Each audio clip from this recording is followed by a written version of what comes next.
Hello, my name is Philip Benishaw. I'm an academic in the School of Computing and Communication. I also work in the Faculty of Science and Technology, essentially focusing on international partnerships, international relations and recruitment.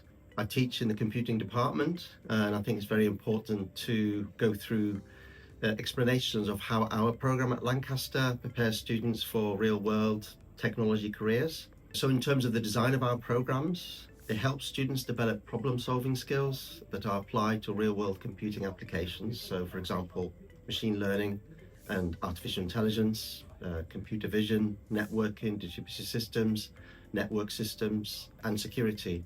In our programs, we help students attain the set of skills by applying problem-solving approaches, and this is really important. An example of this is computational thinking. And to explain, computational thinking uses concepts from computer science to tackle complex problems. So graduates and undergraduates, for that matter, will work as part of a team to try and find solutions for an integrated system. So we think of examples like an e-commerce application. So that requires a lot of front-end stuff, a lot of processing, a lot of algorithmic thinking for decision making, and also a lot of database design and so on.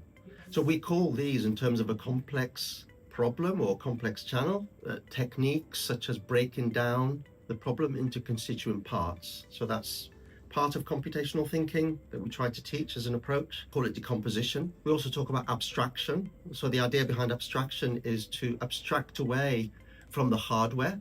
So think of designing a database, for example. So you can think of an entity relationship diagram.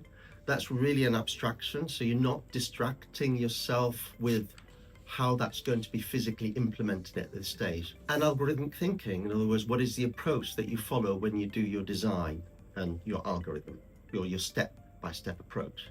So these skills that I've just talked about, alongside technical expertise like programming languages, for example, will make our computing students desirable to employers. And finally, we provide students with a strong foundation in the principles of responsible computing, covering legal, social, and ethical professional challenges that any practicing computer professional needs to be aware of. This is really crucial for graduates when they go out in industry, or undergraduates when they're doing internships, for example, during their studies.